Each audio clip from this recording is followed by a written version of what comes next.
Dindoli police સ્ટેશનના duplicate English દારૂના કેસમાં છેલ્લા 1.5 મહિનાથી વોન્ટેડ રીઢા આરોપી રાહુલ રતન બોરસેને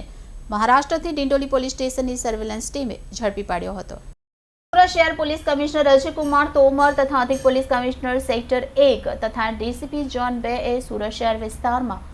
પ્રોહિબિશન ગુનામાં વોન્ટેડ આરોપીઓને પકડવા માટે આપેલ સૂચના અન્વયે ડિંડોલી પોલીસ સ્ટેશનના ઇન્ચાર્જ પોલીસ ઇન્સ્પેક્ટર એસ.એમ. પઠાણના માર્ગદર્શન હેઠળ સર્વેલન્સ પીએસઆઈ હરપાલસિંહ મસાણી પોલીસ માણસોને સાથે રાખી ડિંડોલી પોલીસ સ્ટેશનના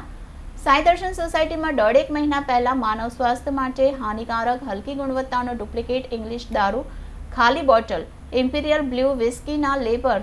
તથા સ્ટીકર સહિત ₹71,700ના પ્રોહિબિશન મુદ્દામાલ સાથે 2 આરોપીઓને ઝડપી પાડ્યા અને આ ડુપ્લિકેટ ઇંગ્લિશ દારૂ મહારાષ્ટ્રથી મોકલનાર મુખ્ય આરોપી રાહુલ રતન બોરસેને વોન્ટેડ જાહેર કર્યો હતો.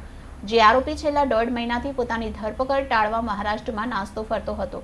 જેને ઝડપી પાડવા ASI Arunbhai Anandrao, head constable Milind Tukaram, head constable Rajdeepsinh Narendrasinh તેમજ પોલીસ કોન્સ્ટેબલ કુલદીપસિંહ હેમુભા સહિતની ટીમ બનાવી બાતમીના આધારે મહારાષ્ટ્રના ધુલિયા જિલ્લામાંથી વોન્ટેડ રાહુલ રતન બોરસેને ઝડપી પાડી પ્રશંસનીય કામગીરી કરી હતી.